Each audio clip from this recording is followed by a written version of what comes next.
Hello viewers, welcome back to the channel. Hope you all are doing absolutely fine. और आज इस video में हम बात करने वाले हैं एक स्पेशल स्कीम के बारे में जो कि central board of secondary education ने लॉन्च किया है ऑन जुलाई 5th 2021।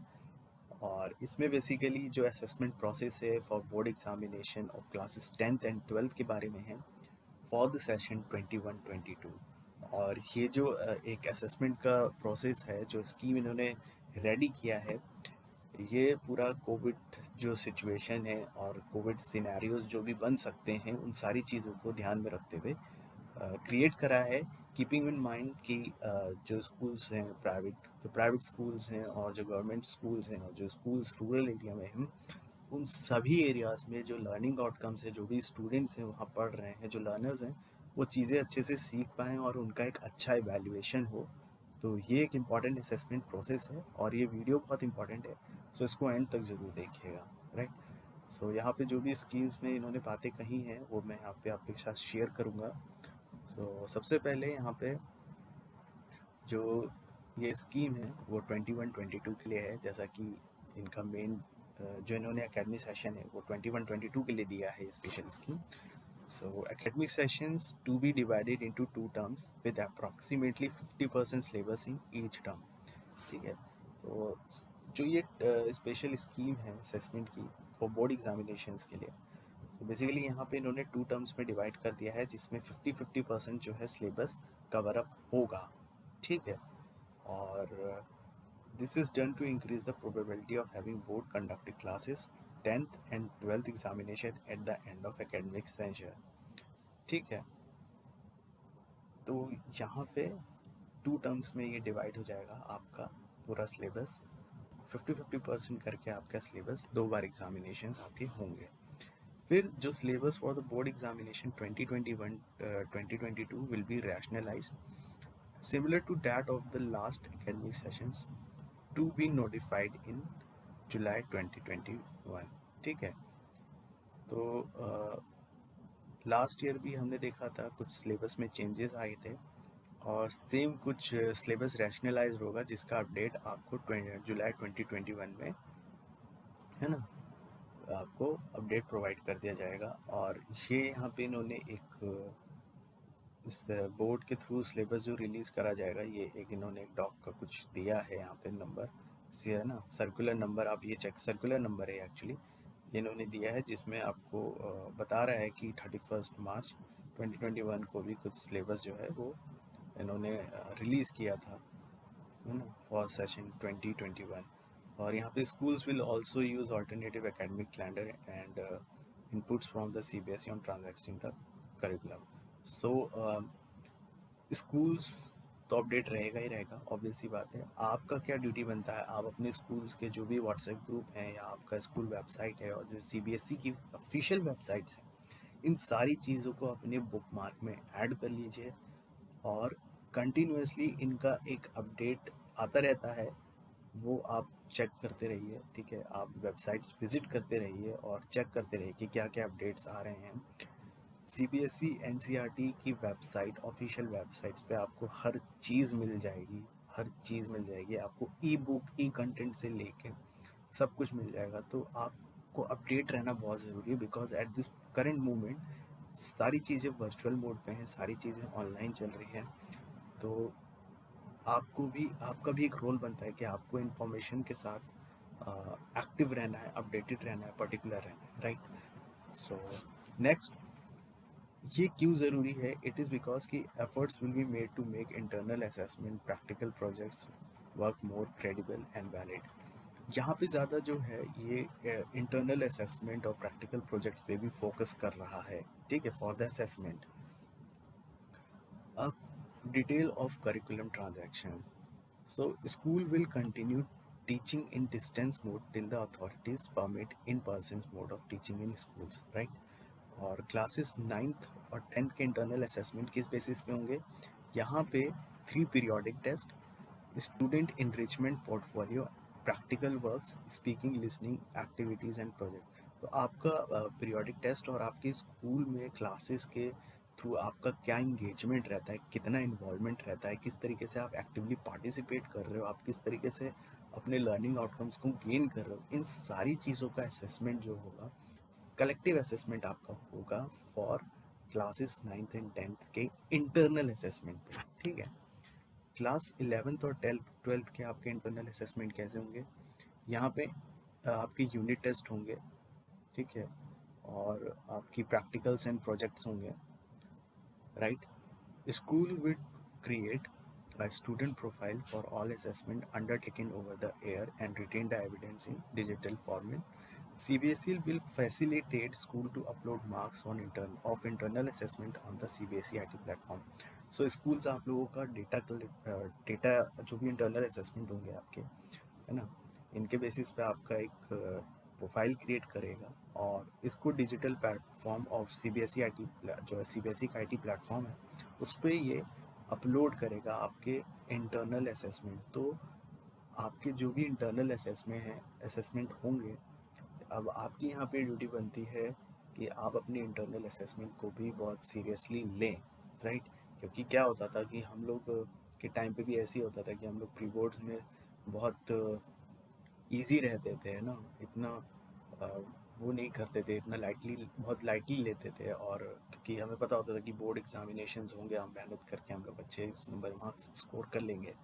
तो यहाँ पे अब ऐसा है कि अब आप प्री बोर्ड्स को भी लाइटली ना लें, है ना, अपने प्रोजेक्ट असेसमेंट को अच्छे से करें, है ना, और इस सारी चीज़ों का आप ही को बेनिफिट्स हैं, है ना, आपके ही लर्निंग आउटकम्स, आपके ही सारी चीज़ें डेवलप होंगी। तो यहाँ पे इंटरनल असेसमेंट को एक हाईलाइट किया गया है कि इंटरनल असेसमेंट पे भी स्टूडेंट्स का फोकस होना चाहिए, right? So guidelines for internal assessment for all subjects will also be released along with the rationalized term wise divided syllabus for the session 21-22. So government आपको सारा डेटा जो है आपकी वेबसाइट्स पे, जो मैंने बोला कि आप NCERT CBSE की वेबसाइट से इनको बुकमार्क में ऐड कर लीजिए, नोटिफिकेशंस अपने स्कूल ग्रुप में एकदम एक्टिव रहिए, क्योंकि ये सारा अपडेट आपको देगी वेबसाइट्स पे। और आपकी भी एक रिस्पॉन्सिबिलिटी रहती है कि आप खुद व्यूज़ के साथ, मतलब अपडेट जो भी आता है उसके साथ पर्टिकुलर रहें, ठीक है? तो boards will also provide additional resource like sample assessment. एक सैम्पल असेसमेंट भी प्रोवाइड कर देगी, क्वेश्चन बैंक्स भी दे देगी, सब कुछ आपको एक ना, आपको एक पूरा एक एग्जाम्पल के फॉर्म में आपको हर चीज़ प्रोवाइड कर देगी कि कैसे आपके इंटरनल असेसमेंट होंगे, ठीक है? नेक्स्ट अब ये कहता है कि टर्म 1 एग्जामिनेशंस में क्या क्या चीज़ें होंगी, राइट? तो at the end of the first term the board will organise term 1 examination in a flexible schedule to be conducted between November and December 2021। So यहाँ पे ये आप मंथ ही रिमेंबर रखिएगा, ये जो इन्होंने टर्म 1 का असेसमेंट और एग्जामिनेशन का टाइम रखा है वो है November to December, month of November and December, with the window period of 4 to 8 weeks for school situated in different parts of country and abroad. Dates for conduct of examination will be notified subsequently. So examinations की जो भी dates होंगी वो आपको websites पे provide की जाएंगी, लेकिन जो एक मेन जो कंडक्ट होगा एग्ज़ाम वो नवंबर टू दिसंबर में ये स्टार्ट होंगे। सो अपडेट्स के लिए आप ऑब्वियस आपको मैंने बता ही दिया, आपको सेव कर लेना है और व्यू करते रहना है, पर्टिकुलरली चेक करते रहना है अपडेट्स, ठीक है? तो question paper will have multiple choice question. ये अब यहाँ पे बहुत इंपॉर्टेंट चीज़ है कि किस किस तरीके से होंगी चीज़ें, राइट? तो ये जानना बहुत ज़रूरी है। तो question paper will have multiple choice questions including case based MCQs and MCQ on assertion reasoning type. Duration of test will be 90 minutes and it will cover only the rationalized syllabus for term 1 only, that is approximate 50% of the entire syllabus. So term 1 में आपके MCQs के format में paper आएगा जो कि 90 minutes का रहेगा, right? और यहाँ पे जो सिलेबस होगा वो 50% ही रहेगा आपका for examination. Next, question paper will be sent by the CBSE to schools along with marking scheme. तो CBSE स्कूल्स को मार्किंग स्कीम्स के साथ पेपर प्रोवाइड कर देगा कि किस तरीके से टर्म 1 के असेसमेंट्स में इवैल्यूएशंस होने हैं, right? Exams will be conducted under the supervision of external center superintendents and observers appointed by CBSE. So next है the responses of student will be captured on OMR sheet. अच्छा, यहाँ पे जो MCQs होंगे, जो answers आप लोग देंगे, that will be in OMR sheet. After scanning may be directly uploaded as CBSE portal और alternatively by the evaluated and marks obtained will be uploaded by the schools on the very same day. So ये सारी चीज़ें same day पे हो जाएंगी कि या तो आपके OMR शीट्स होंगे वो स्कैन करके भेजेगा, या तो आपके जो स्कोर्स होंगे उनको अपलोड करेगा schools, and the final direction in this regard will be conveyed to school by the examination unit of board. ठीक है, तो ये सारा नोटिफिकेशन जो है जो अपलोड हो जाएगा, उसके बाद जो CBSE बोर्ड है आपका, वो आप लोगों को एक फाइनल डायरेक्शन देगा फॉर, ठीक है, कि असेसमेंट किस तरीके से हो रहा है, उसका एक फाइनल डायरेक्शन इस this regard will be conveyed to the school by the examination unit of the board. ठीक है, फिर marks of the term one examination will contribute the final overall score of the students. अब जो आपका final score बनेगा, final overall score आपका जो बनेगा लास्ट में, उसमें भी आपके जो मार्क्स ऑफ टर्म वन है वो इंक्लूडेड होंगे। सो यहाँ पे लिखा है term one examination will contribute to the final overall score. तो टर्म वन में आपको 50% सिलेबस रहेगा और आपको मतलब अच्छे से करना पड़ेगा, बिकॉज टर्म वन के जो एग्जामिनेशंस के मार्क्स होंगे ये कंट्रीब्यूट रहेंगे for final overall scores of students, final overall scores of students, right. अब टर्म टू में हम देख लेते हैं कि टर्म टू में या एयर एंड एग्जामिनेशंस में किस तरीके से इवेल्युएशंस होंगे। सो यहाँ पे और पेपर किस तरीके से क्रिएट होगा। So at the end of second term the board would organise term 2 or air and examination which is based on rationalized syllabus of term 2 only। ठीक है, तो यहाँ पे टर्म 2 में सिर्फ टर्म 2 का ही सिलेबस रहेगा, जो कि approximately 50% of the entire syllabus, 50% आपके टर्म 1, 50% आपके टर्म 2, राइट। और ये जो टर्म 2 के एग्जामिनेशन हो गए month of March and April 2022 में होंगे। तो फर्स्ट असेसमेंट जो है वो नवंबर दिसंबर में हो रहा है, सेकेंड असेसमेंट आपका मार्च अप्रैल में हो रहा है। ठीक है, और ये एग्ज़ामिनेशन सेंटर्स में जो भी बोर्ड्स आपको आते हैं, बोर्ड्स की तरफ से आता है ना स्कूल्स में कि कहाँ पे आपका सेंटर जाएगा, तो वो सारी चीज़ें भी मेंशन होके आएंगी। एंड जो मेन चीज़ आपको ध्यान रखना है ये है March two April 2022, right. So the paper will be of 2 hours। तो फर्स्ट असेसमेंट का जो या फर्स्ट टर्म का जो पेपर है वो 90 मिनट्स का है, और यहाँ पे जो पेपर है ये 2 hours ड्यूरेशन का होगा। अब इसमें क्या है, यहाँ पे केस बेस्ड फॉर्म में हो सकते हैं, सिचुएशन बेस्ड हो सकते हैं, open ended, short answers, long answer types. तो यहाँ पे थोड़ा सा पेपर जो है आपका सब्जेक्टिव हो सकता है। ठीक है, यहाँ पे जो पेपर है 2 hours ड्यूरेशन का टर्म 2 में, यहाँ पे सब्जेक्टिव पेपर्स हो सकते हैं। और यहाँ पे इन case the situation is not conducted for normal descriptive examination, and 90-minute MCQ based exams will be conducted at the end of term 2 also। लेकिन अगर situations normal नहीं रही, ठीक है, और सेंटर्स यहाँ पे जैसे कह रहा है कि मार्च अप्रैल में सेंटर्स पे जाके हो सकता है, लेकिन अगर ये सिनेरियो नहीं बन पाया और कोविड मतलब जो पैंडेमिक टाइम चल रहा है वहाँ पे भी अगर केस अच्छे से नहीं कंट्रोल हो पाए, तो इन दैट केस ऑल्सो यहाँ पे आपका पेपर जो है, ठीक है, यहाँ पे normal not conductive for normal descriptive examination, तो यहाँ पे आपका 90 मिनट का MCQ बेस्ड एग्ज़ाम होगा, जो कि टर्म 1 में जैसा हो रहा था। ठीक है, अब marks of term 2 examination would contribute to the final overall marks, यानी आपका जो ग्रैंड टोटल बनेगा वो आपके टर्म 1 एंड टर्म 2 को दोनों को मिला के बनने वाला है। ठीक है, अब यहाँ पे असेसमेंट और examination as per different situation. अब कि अगर सिचुएशंस किस किस तरीके की सिचुएशंस हो सकती हैं और उनके अकॉर्डिंग किस किस तरीके से आपके एग्जामिनेशन या असेसमेंट प्रोसेस होंगे। तो सबसे पहला, अगर केस ये होता है कि situation of the pandemic improves and students are able to come to schools और centres for taking the exams, है ना, तो board would conduct term 1 and term 2 examination at schools center and the theory marks will be distributed equally between the two exams. ठीक है, दोनों के assessment process में आपके मार्क्स जो होंगे आपको इक्वली डिस्ट्रीब्यूट होंगे. ठीक है.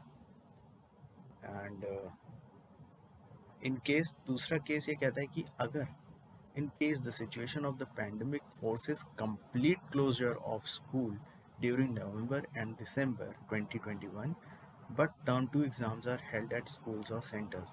So term 1 MCQ based examination would be done by students offline, online from home. In this case, the weightage of this mark for the final score would be reduced and weightage of term 2 examination will be increased for declaration of final result. तो हमने देख लिया कि अगर situation नवंबर दिसंबर में ख़राब होती है पैंडमिक की, तो उस केस में आपके एमसीक्यू बेस्ड मार्क्स होंगे, एमसीक्यू बेस्ड एग्जामिनेशंस होंगे और वो एग्जामिनेशन आप अपने घर से दोगे, लेकिन उसका जो फाइनल असेसमेंट होगा टर्म 2 के साथ, जो ओवरऑल आपका असेसमेंट जो वैल्यूएशन होगा, उसमें उसके मार्क्स की वेटेज जो होगी वो रिड्यूस हो जाएगी और टर्म 2 की बढ़ जाएगी. ठीक है, अगर केस नवंबर दिसंबर में ख़राब हुआ और आप मार्च अप्रैल में जो है वो नॉर्मली आप एग्ज़ाम टर्म 2 के दे पा रहे हो, तो उस सिनेरियो में ये चीज़ होगी.